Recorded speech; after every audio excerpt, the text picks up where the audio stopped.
Your accent sounds cheaper than this wine, Damien Blackwell said with a smirk, loud enough for the entire private dining room to hear. A few executives chuckled into their crystal glasses. Someone tapped a gold watch against the marble table. Across the room, soft jazz drifted beneath the glow of amber chandeliers, while Manhattan rain slid slowly down the floor-to-ceiling windows 70 stories above Fifth Avenue. Elena Whitmore kept pouring the Cabernet, as if she hadn't heard him at all.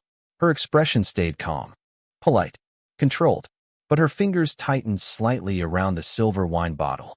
Damien leaned back in his chair, adjusting the cuff of his tailored charcoal suit while watching her from beneath cold gray eyes.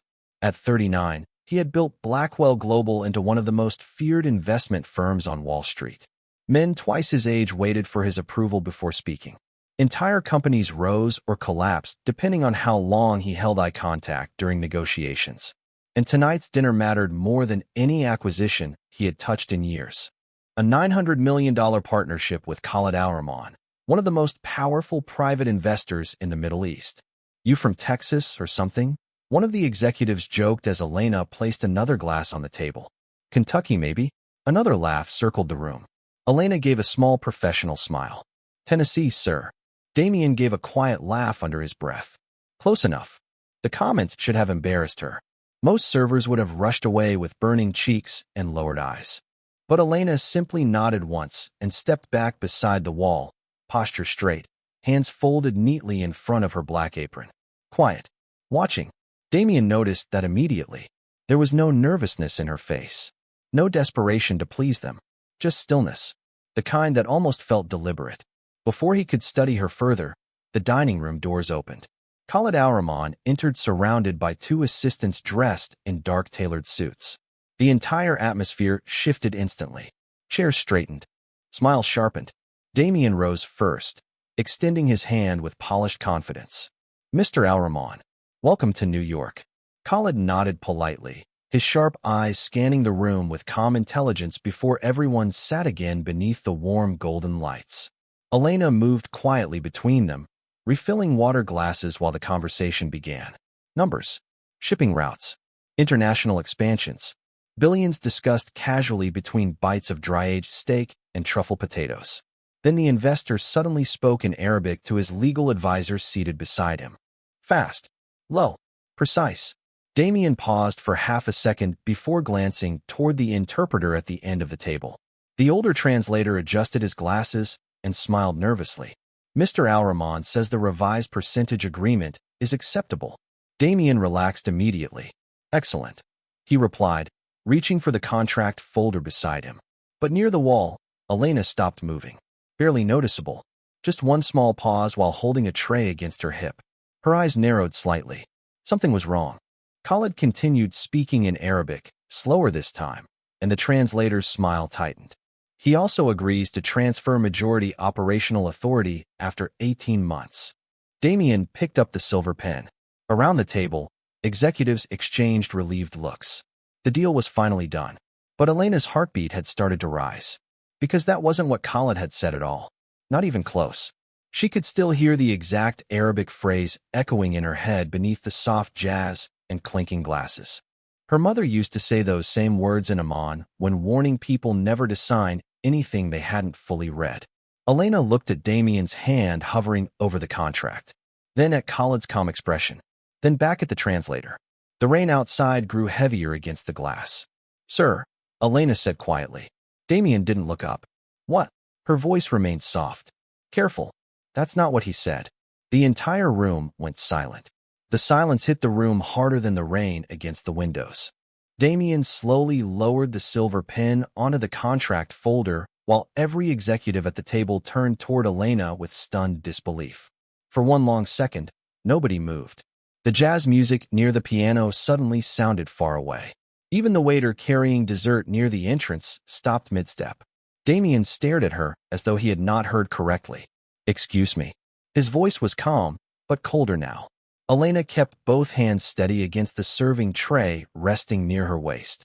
The translator misunderstood him, sir. The older interpreter immediately straightened in his chair. That is not true. But Elena was already looking toward Khalid Al-Rahman instead of Damien.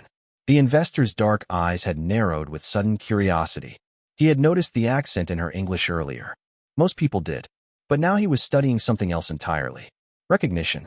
What exactly did he say? Damien asked sharply. Elena hesitated for half a breath. The room felt smaller suddenly. Heavy. Every pair of eyes fixed on the waitress standing beside the wine cart beneath the golden lights. Then she answered in fluent Arabic. Calm. Smooth. Native. The words rolled through the room like silk pulled slowly across glass. Several executives blinked in confusion. The translator's face lost color immediately, and Khalid Al-Rahman leaned back in his chair with visible surprise before speaking directly to her in rapid Arabic. Elena responded without hesitation. Same dialect. Same rhythm. Not textbook pronunciation. Not memorized phrases. Real fluency. The kind that only came from living inside a language long enough to dream in it. Damien felt the air shift around him. 1 minute ago, she had been background noise. Just another hotel waitress with a country accent and a black apron. Now the billionaire investor he had spent 8 months trying to impress was looking at her instead of him. What is happening right now? One executive whispered. Khalid slowly turned back toward Damien. Your server, he said carefully in English, understands my legal counsel better than your translator. Nobody laughed this time. Damien's jaw tightened. Then perhaps she would like to explain. His tone carried irritation now. Pride bruised beneath polished control. Elena lowered her eyes briefly before speaking. Mr. Al-Rahman did not agree to surrender operational authority after 18 months. He said the opposite. She looked directly at the contract folder near Damien's hand. He said the wording creates a conditional transfer structure that could permanently lock your company out of voting control. One executive nearly choked on his drink. Another immediately grabbed the agreement papers and began flipping pages faster. Damien's expression darkened. That is impossible. Elena met his gaze for the first time since entering the room hours earlier. Her blue eyes stayed steady. Quiet. Page 42, she said softly. Subsection C. The Arabic wording uses a commercial phrase from older Gulf trade contracts. It sounds cooperative when translated literally, but legally it shifts authority after a delayed review period. Khalid gave a slow nod. Exactly. The translator began sweating visibly beneath the warm chandelier light. I was only simplifying the language for efficiency, he muttered weakly. Khalid's expression hardened instantly. You simplified $900 million? The room fell silent again. Damien grabbed the agreement and flipped directly to the section Elena mentioned. The legal team beside him started whispering urgently while reading the Arabic version line by line against the English draft. Seconds passed. Then one attorney slowly removed his glasses. She is right. Damien looked up immediately. The attorney swallowed hard. If we signed this version tonight, Blackwell Global would lose majority control within 2 years. The rain outside thundered harder against the windows now. Somewhere in the dining room, a glass shattered faintly near the kitchen entrance, but nobody turned toward the sound. Every eye remained fixed on Elena Whitmore, the quiet waitress with the cheap accent who had just saved a billion-dollar company. Damien Blackwell had spent most of his adult life controlling rooms exactly like this one. Billion-dollar negotiations, political dinners, high-stakes meetings where a single sentence could shift markets before sunrise. He knew how power worked. He knew how fear sounded. He knew how people reacted when they needed something from him. But Elena Whitmore was different. That was what unsettled him most. She stood beside the wine cart with complete calm, while attorneys in $12,000 suits argued over legal translations she had understood faster than all of them combined. No arrogance. No smug smile. No desperate attempt to impress anyone. Just silence. Damien watched her carefully while one of his legal advisors rushed from the room to call the New York office. Another executive loosened his tie with shaking fingers.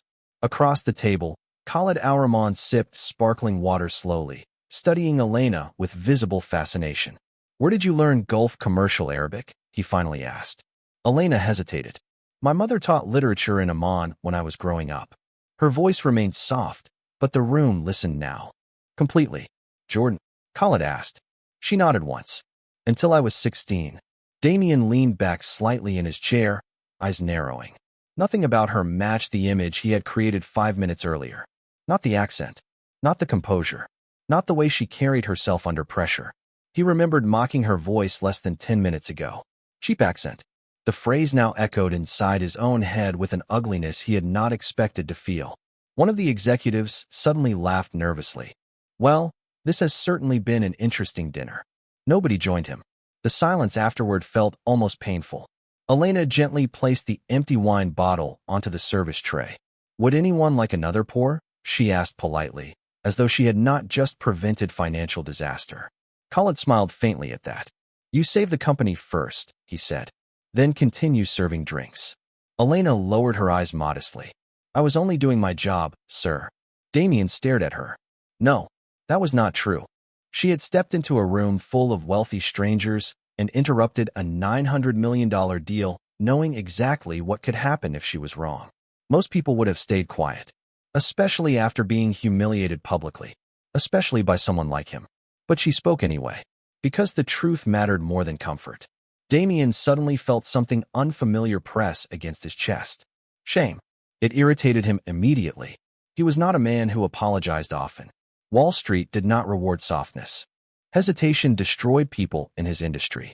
Yet watching Elena stand there beneath the warm chandelier light, he realized he had mistaken dignity for weakness the second she walked into the room. Khalid broke the silence first. Miss Whitmore, he said carefully, your Arabic is excellent, but your understanding of legal nuance is even more impressive. Elena gave a small nod. My mother believed language could ruin lives if translated carelessly. Khalid's expression changed at that. Something quieter now. Respectful. Your mother was wise. Damien noticed the way Elena's fingers brushed lightly against the edge of her apron at the mention of her mother. A tiny movement, barely visible, but there was grief inside it. Old grief. The kind people carried silently for years. Before anyone could speak again, the hotel manager suddenly hurried into the room looking pale and breathless. Miss Whitmore, he whispered urgently. What exactly happened in here? Several executives exchanged uncomfortable looks. Damien answered before Elena could. She saved this deal. The manager blinked in confusion. Damien stood slowly from his chair, adjusting the sleeve of his suit while his eyes remained fixed on Elena. Actually, he corrected quietly, she saved all of us from looking like fools. For the first time that evening, Elena looked genuinely caught off guard. And somehow that expression felt more honest than anything else in the room. The meeting officially ended 40 minutes later, but nobody left the room immediately. The energy had changed too much. Conversations that once sounded sharp and confident now carried hesitation beneath them. Executives whispered quietly while attorneys reviewed revised contracts for the third time. Outside the windows, Manhattan glowed beneath sheets of silver rain, the streets below reflecting white headlights like rivers of light moving through the dark. Elena continued clearing plates as though the night had been completely ordinary. Empty wine glasses, folded napkins, silverware resting untouched beside half-finished meals worth more than most people's weekly groceries. Her movements stayed smooth and quiet, but she could feel the weight of eyes following her now everywhere she moved, especially Damien's. He stood near the windows with one hand in his pocket while speaking softly with Khalid Al-Rahman. Every few seconds his attention drifted back toward Elena without meaning to. He hated that. He hated losing control of his own thoughts even more. You seem distracted, Khalid observed calmly. Damien gave a dry smile. I do not enjoy realizing I misjudged someone. Khalid looked toward Elena as she carried a tray toward the service station. That young woman has survived things you and I cannot see. Damien frowned slightly. What makes you say that? Khalid took a slow sip of espresso before answering. People who need recognition usually speak loudly after proving themselves. He nodded toward Elena. She became quieter. Damien watched her more carefully after that. And Khalid was right. There was no excitement in her face. No attempt to turn attention into opportunity. Most people would have immediately started networking after saving $1 billion deal. They would ask for jobs, favors, business cards. Elena simply continued working. Quietly. Like tomorrow morning she still needed to wake up and do another shift. The thought unsettled him more than he expected. Near the kitchen entrance, the hotel manager hurried toward Elena with visible panic written across his face. Miss Whitmore, he whispered urgently. The owner wants a full report about tonight. Right now. Elena nodded politely. Of course. And the translator is threatening legal action. She blinked once. Against me? He says you humiliated him in front of international investors. Elena lowered her eyes briefly. I was not trying to humiliate anyone. Damien heard that from across the room. Something about the sincerity in her voice hit harder than it should have. Most people defended themselves aggressively after conflict. Elena sounded genuinely saddened by the idea that someone felt embarrassed because of her honesty. The manager sighed nervously. Still, corporate is going to ask questions. They may want documentation about your language background. Elena's fingers tightened slightly around the tray she carried. Small movement. Almost invisible. But Damien noticed it immediately. Fear. Not dramatic fear. Not panic. Something quieter. Like someone who had spent years carefully avoiding attention and suddenly found herself standing under floodlights. I can provide whatever they need, Elena said softly. The manager nodded and rushed away again. Damien stared at her for another long moment before finally crossing the room. The sound of his polished shoes echoed softly against the marble floor. Elena looked up as he approached, her expression immediately professional again. Mr. Blackwell. He stopped beside the service station, close enough to notice the faint scent of coffee and rain lingering near her uniform. Why are you still working? The question surprised her. Because my shift ends at midnight. Damien glanced toward the emptying dining room. After what happened tonight, I doubt anyone expects you to keep bussing tables. Elena gave a small tired smile. The dishes still exist either way. For the first time all evening, Damien almost laughed. Not because she was amusing him, because she spoke with a kind of grounded honesty he rarely heard anymore. No performance, no calculation, just truth delivered plainly. He studied her carefully beneath the warm restaurant lights. You embarrassed me tonight, he admitted quietly. Elena looked down immediately. I am sorry. No, Damien shook his head once. You were right. The words felt unfamiliar leaving his mouth. Heavy. Real. Elena slowly looked back at him, surprised again. Damien glanced toward the rain-covered skyline outside before speaking more softly. I should not have mocked your accent earlier. The room behind them faded into distant noise for one still moment. Elena's blue eyes searched his face carefully, almost as if trying to decide whether powerful men ever truly meant apologies. Elena did not answer immediately. The restaurant had nearly emptied now, leaving only the soft hum of dim ceiling lights and the distant sound of rain rolling against the windows above Manhattan. Somewhere near the kitchen, dishes clinked softly while the night staff cleaned the final tables. Damien stood across from her waiting, hands relaxed at his sides, though nothing about him usually felt relaxed. Men like Damien Blackwell rarely paused long enough to apologize. Elena knew that much already. She studied him carefully for a moment before finally speaking. Most people hear my accent before they hear anything else. Her voice remained calm. Not angry. Not wounded. Just honest. Damien looked down briefly, jaw tightening again. That does not excuse me. Elena adjusted the folded linen napkin resting on the tray in her hands. Small movements. Controlled movements. Like someone used to carrying emotions quietly. You are not the first person to assume things. Damien glanced toward the rain-covered skyline. Still, he said quietly, I was wrong. The words settled heavily between them. Real apologies always sounded smaller than pride. That was what made them difficult. Elena gave a faint nod, accepting the apology without dramatics or triumph. Somehow that made Damien feel worse. He was used to negotiations where every interaction became leverage. Every weakness turned into currency. But Elena did not seem interested in power at all. She simply accepted honesty when it arrived. Nothing more. Behind them, Khalid Al-Rahman slowly approached, carrying his suit jacket over one arm. His expression remained thoughtful. Miss Whitmore, he said warmly, I would like to thank you personally before I leave tonight. Elena immediately straightened politely. You do not need to thank me, sir. I do. Khalid smiled faintly. You protected both sides of the agreement. That is rare in business. Damien noticed Elena lower her eyes again at the compliment, almost uncomfortable receiving praise. Khalid reached into his jacket pocket and removed an elegant ivory business card embossed in gold Arabic lettering. If you ever wish to work in international consulting, he said, offering the card carefully, call me directly. Elena hesitated before accepting it. Her fingers brushed the edge of the card lightly, almost cautiously. Thank you. Khalid studied her one last time before speaking more softly. Your mother would be proud of the woman you became.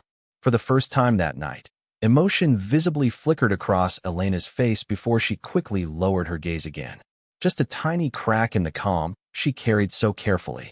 Khalid nodded respectfully and left the restaurant moments later surrounded by assistants and security, disappearing into the storm outside beneath black umbrellas and flashing city lights.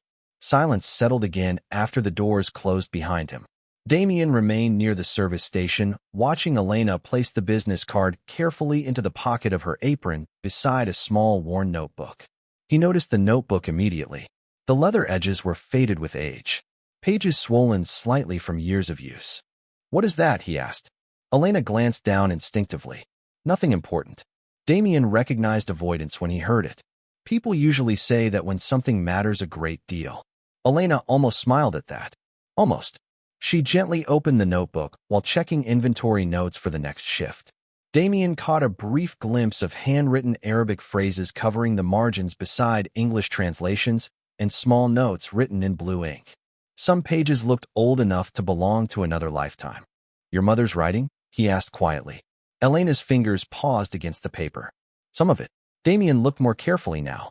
The notebook was not organized like business notes. It looked personal, protected. Tiny translations, poetry fragments, vocabulary corrections.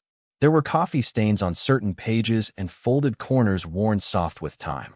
You carried this while serving tables? Damien asked. Elena closed the notebook gently.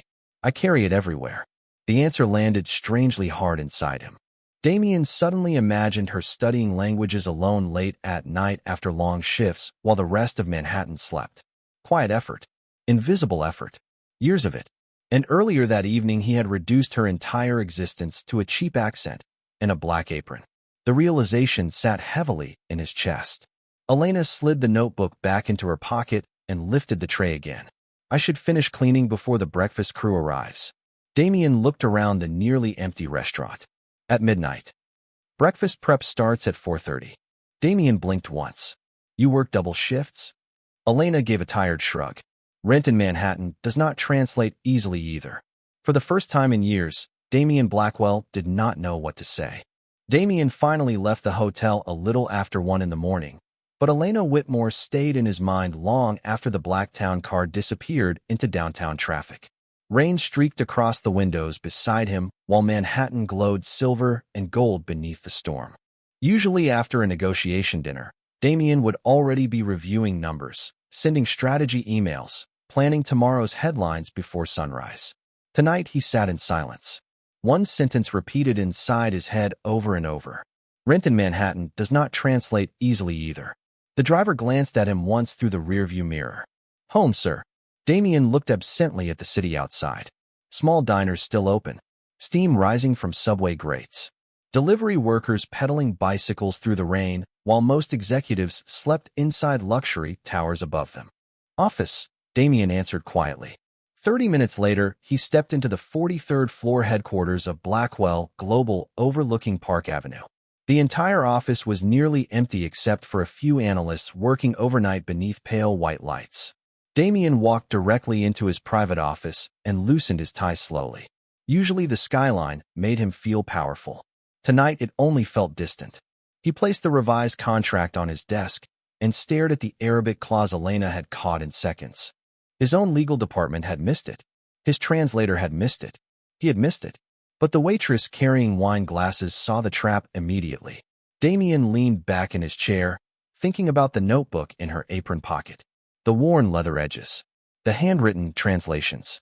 Years of invisible work hidden beneath a restaurant uniform. He suddenly realized something uncomfortable. He knew more about Khalid Auerman's investment portfolio than the people serving him dinner every week. That had never bothered him before. His phone buzzed softly against the desk. Marcus Green, his chief operating officer. You survived dinner? Damien gave a tired exhale. Barely. Khalid signed. Damien looked again at the contract. Eventually, there was a pause. You sound strange. Damien hesitated before answering. A waitress saved the deal tonight. Silence. Then Marcus laughed. What? She corrected the Arabic translation in front of everyone. You are serious? Unfortunately, Marcus laughed again, but slower this time. Curious now. That must have bruised your ego. Damien stared at the rain sliding down the office windows. I mocked her accent before the meeting. Another silence followed. Longer this time.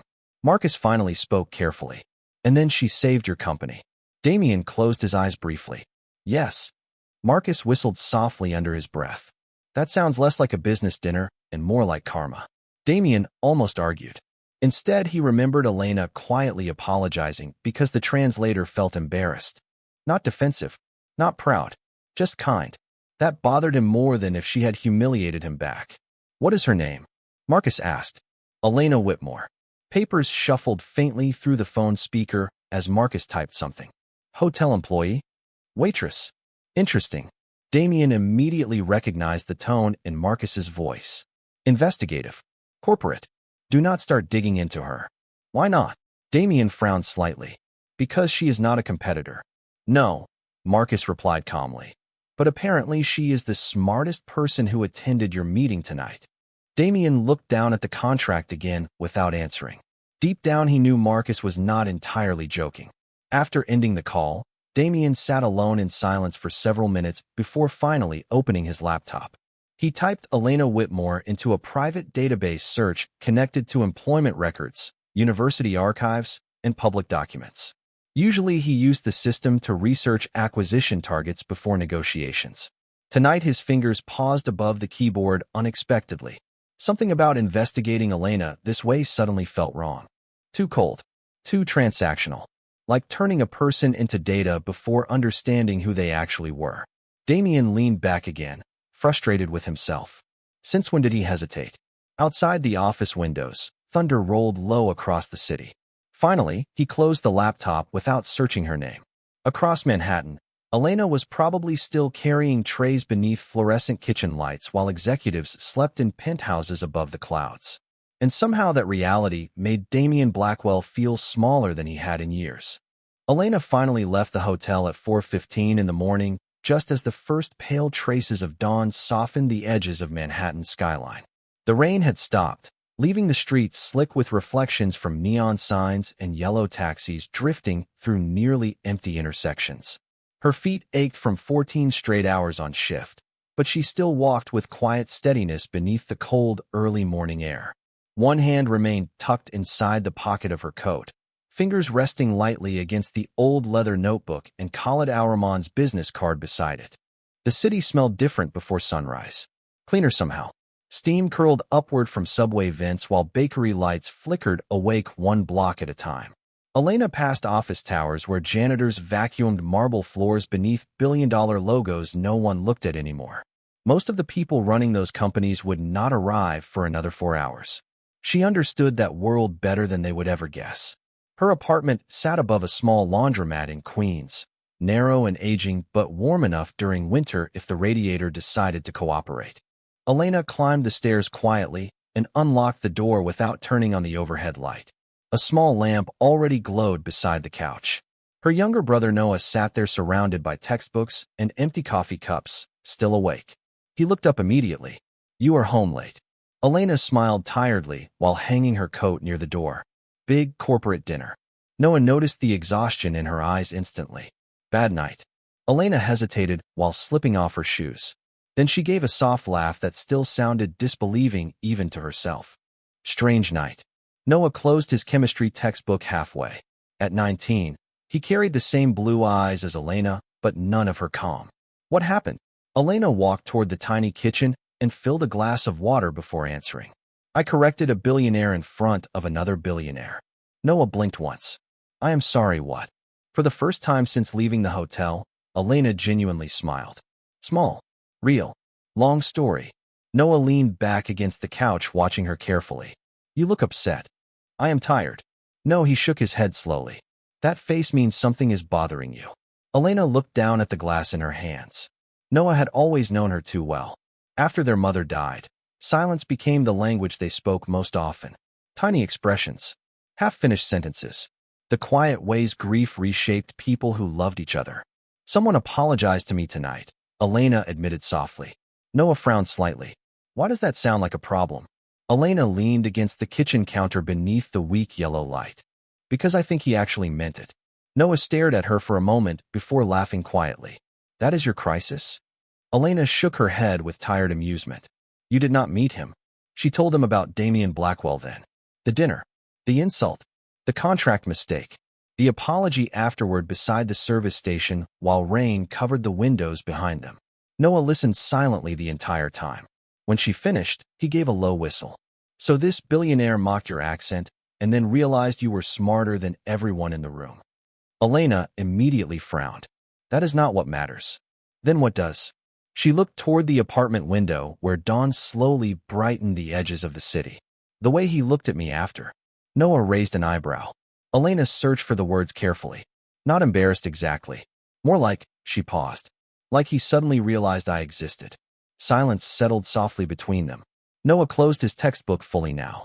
That sounds lonely. Elena looked at him in surprise. Noah shrugged lightly. For him, I mean. The thought caught her off guard because she had spent the entire evening seeing Damien as powerful, untouchable. But now she remembered the expression on his face after apologizing. Not arrogant, not defensive, just strangely uncertain. As if success had taught him everything except how to recognize people before they proved themselves useful. Noah stood and grabbed his backpack for morning classes. You should sleep. Elena nodded tiredly. But before heading toward her bedroom, she pulled Khalid's business card from her pocket and stared at it quietly beneath the dim kitchen light. International Consulting. A different life. A door she thought had closed years ago. Then she slipped the card carefully back into the notebook beside her mother's handwriting and whispered something softly in Arabic that Noah pretended not to hear. By 8:30 the next morning, Blackwell Global had already turned Elena Whitmore into quiet office legend. Analysts whispered about the waitress who caught a legal trap faster than an entire corporate translation team. Assistants repeated the story near coffee machines with dramatic hand gestures. Someone from accounting claimed she spoke 6 languages. Someone else insisted she used to work for diplomats overseas. By 9:15, half the executive floor had heard some version of the story. Damien hated rumors inside his company. Usually he shut them down immediately. Today he said nothing. He stood inside the conference room reviewing revised contracts while the city glowed bright beyond the windows under fresh sunlight after the storm. Nobody mentioned Elena directly around him, but he noticed the curious looks anyway, especially from Marcus Green. You have reread the same paragraph 4 times. Marcus observed casually from the opposite end of the table. Damien looked up sharply. I am reviewing liabilities. No, Marcus replied calmly. You are thinking about the waitress. Damien closed the contract folder harder than necessary. Can we focus on work? Marcus smiled faintly. This is work. A woman with international legal fluency just exposed a failure inside your negotiation team. Damien knew he was right. That was the frustrating part. Human Resources already terminated the translator this morning, Marcus continued. Apparently his certifications were exaggerated. Damien leaned back slowly. Wonderful. Actually, yes. Wonderful. If Elena had stayed quiet, we would have signed disaster wrapped in expensive paper. Damien stared silently toward the skyline again. Marcus studied him for a moment before asking more carefully. Are you planning to contact her? Damien did not answer immediately. The truth irritated him because he had already thought about it several times since sunrise. He remembered the notebook in her pocket, the exhaustion in her eyes, the way she apologized to him after he insulted her. Most people in his world weaponized embarrassment instantly. Elena protected people even when they hurt her. I do not think she wants anything from me, Damien admitted quietly. Marcus gave a small laugh. That alone probably makes you interested. Damien frowned, but said nothing. Before Marcus could continue, Damien's assistant appeared at the conference room door holding a slim folder. Sir, the hotel sent over the incident report from last night. Damien reached for it automatically. Inside were witness summaries, legal corrections, and a brief employee statement from Elena Whitmore. Only 3 sentences long. No exaggeration. No self-promotion. No mention of being insulted publicly before correcting the contract. Just facts. Damien read the final line twice. I believe clarification was necessary to prevent misunderstanding between both parties. That was all she wrote after saving nearly $1 billion. Marcus shook his head slowly while reading over Damien's shoulder. Who talks like that anymore? Damien stared down at the page quietly. Then something slipped from inside the folder onto the conference table. A photocopy of a page from Elena's notebook included in the report because hotel management had apparently requested proof of her language background overnight. The page contained handwritten Arabic phrases beside English legal notes. Small coffee stains marked the corners. The handwriting changed halfway down the paper. Older writing above, newer writing below. Damien immediately recognized the difference. Her mother, he murmured. Marcus looked closer. At the top of the page, written in elegant Arabic script beside a translation, were the words, "Language reveals character faster than power ever will." Silence settled across the conference room for several seconds. Damien suddenly remembered his own voice from the previous night. "Your accent sounds cheaper than this wine." The shame hit differently now. Not sharp. Heavier. Personal. Marcus finally broke the silence. "You know what bothers you most?" Damien looked at him coldly. "Please enlighten me." Marcus nodded toward the notebook page. "You spent your entire life surrounded by polished people in expensive suits. Then one exhausted waitress walked into a room and showed more integrity than everyone else combined." Damien looked down again at the handwriting. The faded ink. The careful translations. Years hidden inside those pages. "Find out if the hotel is pressuring her over last night," he said quietly. Marcus raised an eyebrow immediately. "I thought you did not want me investigating her." "I do not." Damien closed the folder slowly. "But I would like to know whether honesty is about to cost her job." Elena returned to the hotel that evening expecting whispers. Manhattan restaurants survived on gossip almost as much as expensive wine and reservation lists. The moment she stepped through the employee entrance beneath the glow of fluorescent hallway lights, conversations softened around her. Two servers near the lockers stopped talking completely. Someone in the kitchen muttered, "That is her." Elena pretended not to notice. She tied her black apron carefully behind her waist and pinned her name tag in a place with the same calm routine she followed every day. Control the small things first. Her mother used to say that when life became uncertain. Sarah, the evening supervisor, approached holding a clipboard against her chest. "Management wants to see you before your shift." Elena nodded once. "Am I in trouble?" Sarah hesitated just long enough to answer the question without words. "I do not know." The corporate office occupied the top floor above the ballroom suites, far removed from the noise and heat of the kitchens below. Elena entered the office quietly and found 3 people waiting behind a polished conference table. Human Resources, Hotel Legal Counsel, and the general manager whose smile looked painfully rehearsed. "Miss Whitmore," the lawyer began, folding his hands carefully, "we appreciate your professionalism during last night's incident." Incident. The word sounded cold compared to what actually happened. Elena sat quietly without interrupting. "However," he continued, "the situation created significant attention around the hotel." The general manager leaned forward quickly. "Not all of it negative." Human Resources opened a file folder. "Several international guests specifically praised your conduct." Elena nodded politely. "I understand." The lawyer adjusted his glasses. "Still, there are concerns regarding liability. Specifically your unauthorized participation in private negotiations." Elena felt her stomach tighten slightly beneath the table. "I only corrected the translation because the contract was inaccurate." "Yes," the lawyer replied carefully. "But technically you intervened in a confidential business discussion while employed as service staff." The room fell quiet for a moment. Elena suddenly understood what this meeting truly was. Not gratitude. Damage control. The general manager quickly added, "Nobody doubts your intentions." But Elena already recognized the tone. Institutions liked integrity in theory, just not when it disrupted hierarchy. "Are you firing me?" she asked softly. All 3 executives exchanged brief, uncomfortable glances. The Human Resources director finally answered. "At this time, no." Relief flickered through Elena before the woman continued speaking. "However, corporate would prefer you avoid discussing the event publicly." Elena almost smiled at that. Publicly. As if she had any interest in turning herself into a headline. "I understand." The lawyer slid a document across the table. "This is simply a standard confidentiality acknowledgement." Elena looked down at the paper. Dense legal wording. Corporate language polished smooth enough to hide sharp edges. Her eyes scanned the paragraphs automatically. Years of translation training still lived inside her mind, whether she wanted it to or not. Then she noticed one sentence buried near the bottom. She read it twice. Slowly, her expression changed almost invisibly. "This clause waives future employment claims related to retaliation," she said quietly. The lawyer blinked in surprise. "It is standard wording." Elena looked up calmly. "No, it is intentionally broad wording." Silence settled heavily across the office. The general manager rubbed his forehead. Human Resources stared at her with open disbelief now. Elena gently slid the document back across the table untouched. "I will gladly respect guest privacy," she said politely, "but I will not sign away protections for reporting misconduct." Nobody spoke for several seconds. The lawyer finally cleared his throat awkwardly. "You reviewed that rather quickly." Elena stood slowly from her chair. "You should be more careful with translations." The general manager actually coughed, trying not to laugh. Human Resources shot him a glare instantly.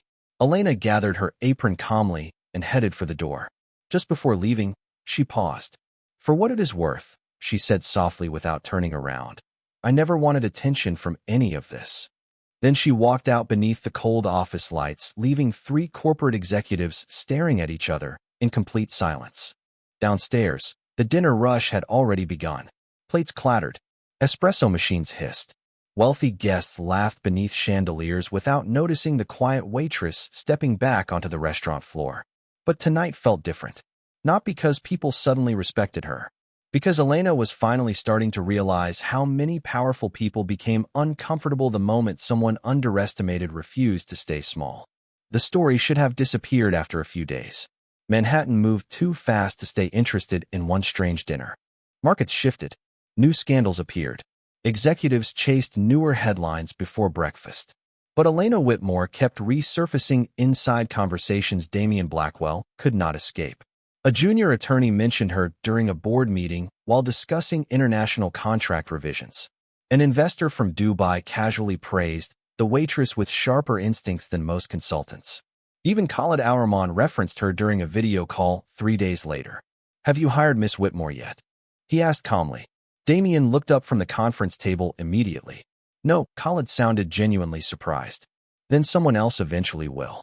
The call ended 10 minutes later, but the sentence lingered long afterward. Someone else eventually will. Damian hated missed opportunities. Yet every time he considered contacting Elena, something stopped him. Not pride exactly. Something more uncomfortable. The awareness that she might refuse him. Late Thursday evening, Marcus entered Damian's office carrying 2 coffees and a thin folder. "You asked whether the hotel pressured her." Damian looked up immediately. Marcus tossed the folder onto the desk. "Corporate tried getting her to sign liability waivers." Damian's expression darkened. "Did she?" Marcus almost smiled. "Apparently she corrected their legal wording too." Damian leaned back slowly while Marcus continued. "Human Resources is terrified of her now." A quiet laugh escaped Damian before he could stop it. The sound surprised both men. Marcus raised an eyebrow. "There he is. I was wondering whether you still remembered how to laugh."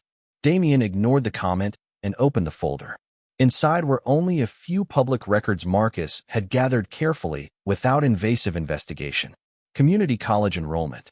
Part-time tutoring permits.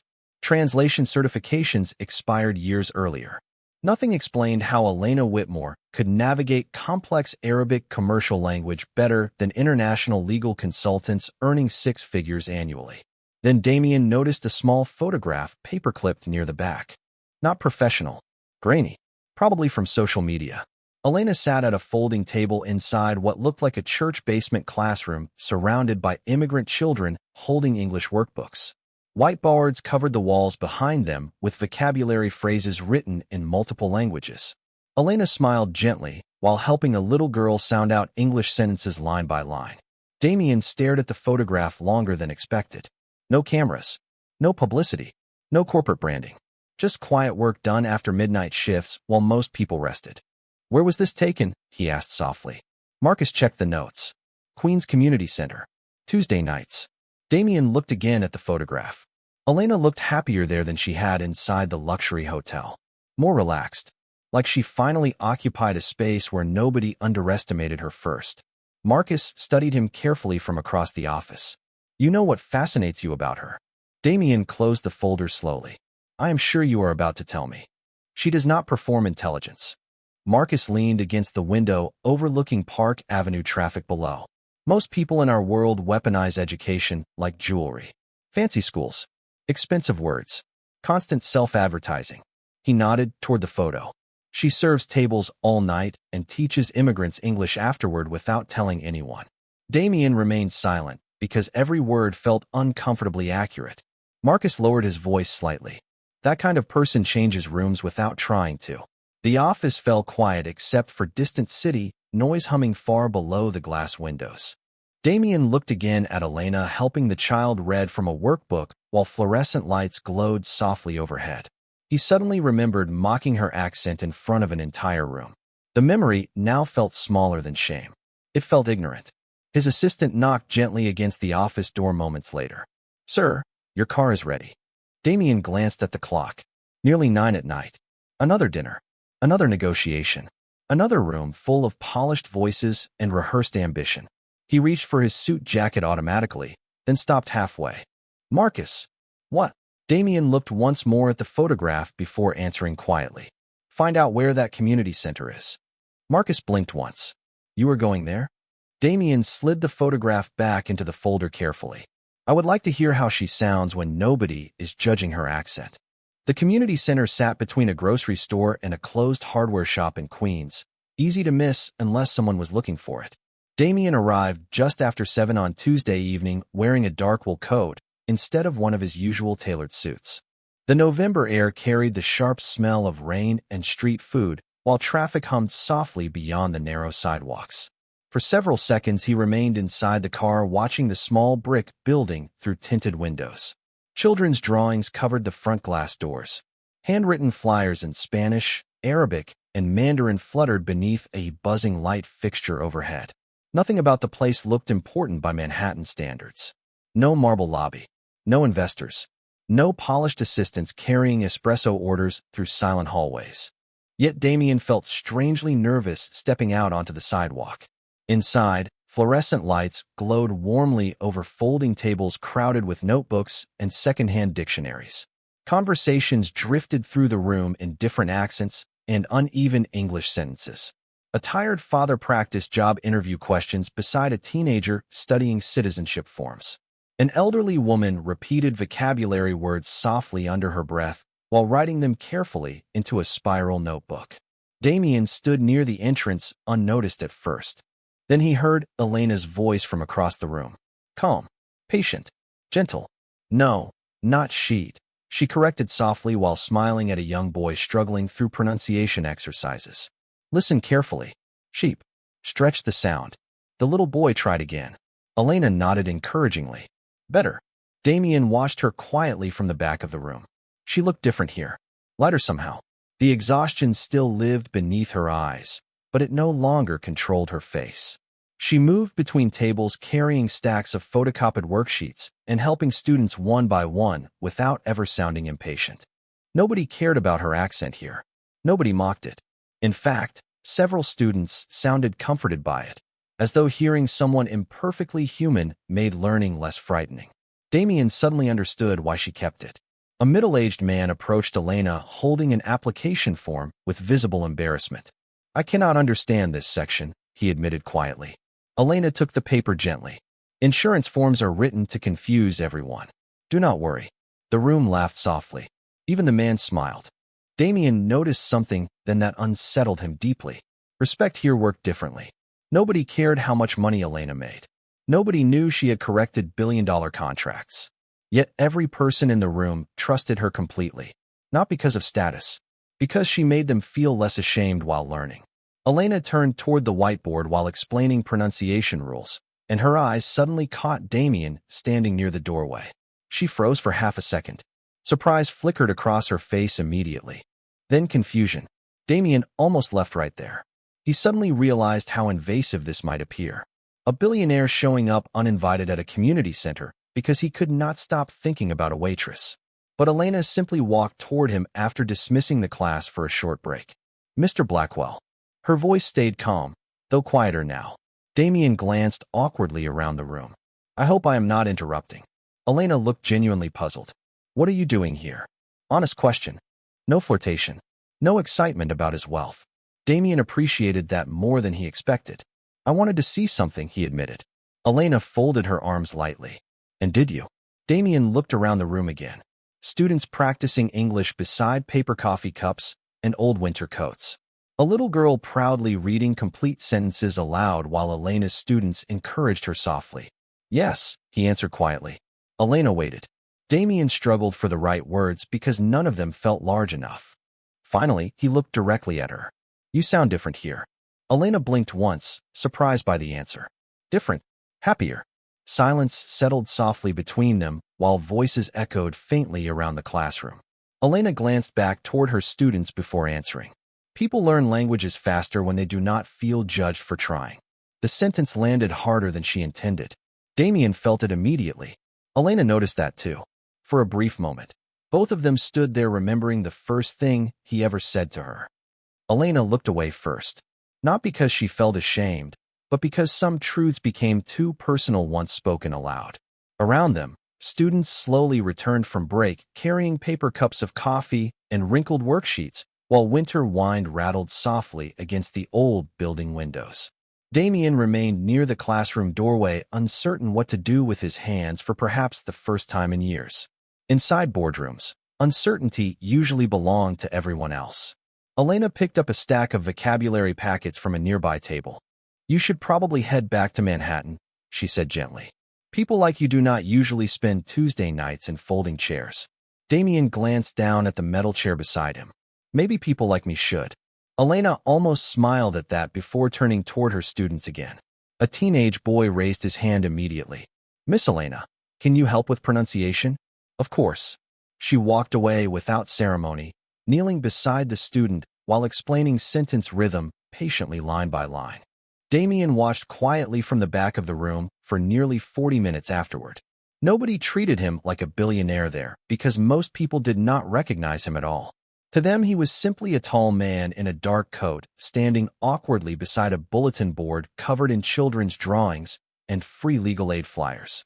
Oddly enough, Damien found the anonymity calming. Elena moved through the classroom with quiet confidence that had nothing to do with money or status. She corrected grammar softly, encouraged hesitant students, translated forms into Arabic and Spanish without needing notes. Every time someone apologized for their accent, she answered the same way. Clarity matters more than perfection. Damien heard her say it 4 separate times. Each time it struck him harder. By the end of the evening, the students slowly packed their belongings and disappeared into the cold Queen's night one by one. A little girl hugged Elena tightly before leaving with her mother. An older man thanked her for helping him prepare for a citizenship interview.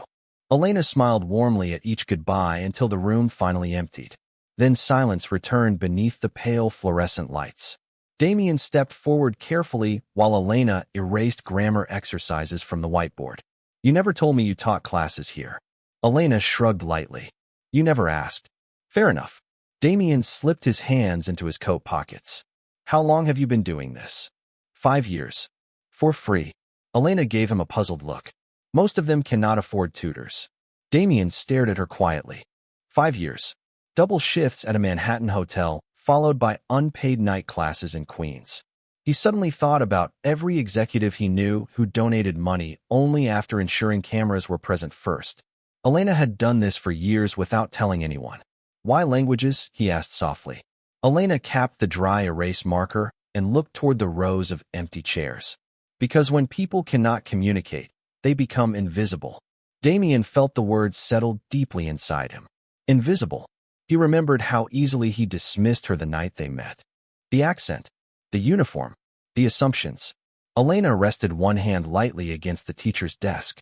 My mother used to say language decides who gets heard and who gets ignored. Damien nodded slowly. Your mother sounds wise. A small sadness touched Elena's expression again. She was. Silence stretched gently between them while snow began drifting softly outside the windows for the first time that season. Damien finally reached into his coat pocket and removed a folded business card. Not flashy. Simple white cardstock with only his direct number written across the back in dark ink. He placed it carefully on the desk between them. Elena looked down at it, but did not touch it. What is this? An offer? Elena immediately sighed softly. Mr. Blackwell, Damien, he corrected quietly. She hesitated. Damien, I am not interested in becoming some inspirational corporate story. The honesty in her voice carried exhaustion more than anger. Damien nodded once because he understood why she would think that. Powerful people often discovered ordinary kindness only when it benefited them publicly. That is not why I am here, he said carefully. Elena crossed her arms lightly. Then why are you here? Damien looked directly at her beneath the pale classroom lights. No arrogance now. No performance. Because I spent years surrounding myself with polished voices, he admitted quietly. And somehow the most honest person I have met this year was carrying a tray of wine glasses. Elena stared at him silently, unable to tell whether the sentence sounded more like regret or admiration. Snow continued falling softly outside the community center while silence rested gently between them. Elena looked down at the business card on the desk for several long seconds before finally picking it up. Not dramatically, not like someone whose life had suddenly changed overnight. More like someone carefully testing whether hope was safe to touch again. Damien watched her quietly beneath the pale fluorescent lights. What exactly are you offering? She asked at last. Damien leaned lightly against the teacher's desk beside her. A position at Blackwell Global. Elena immediately shook her head once. I told you already. I do not want to become some corporate symbol about hidden talent. That is not what I mean. Damien's voice stayed calm. Our international division needs someone who understands language beyond translation software and polished presentations. Elena gave a faint, tired smile. You mean someone who notices traps your executives miss? Damien almost smiled back. That too. The room grew quiet again except for distant traffic outside and the soft hum of old heating vents above them.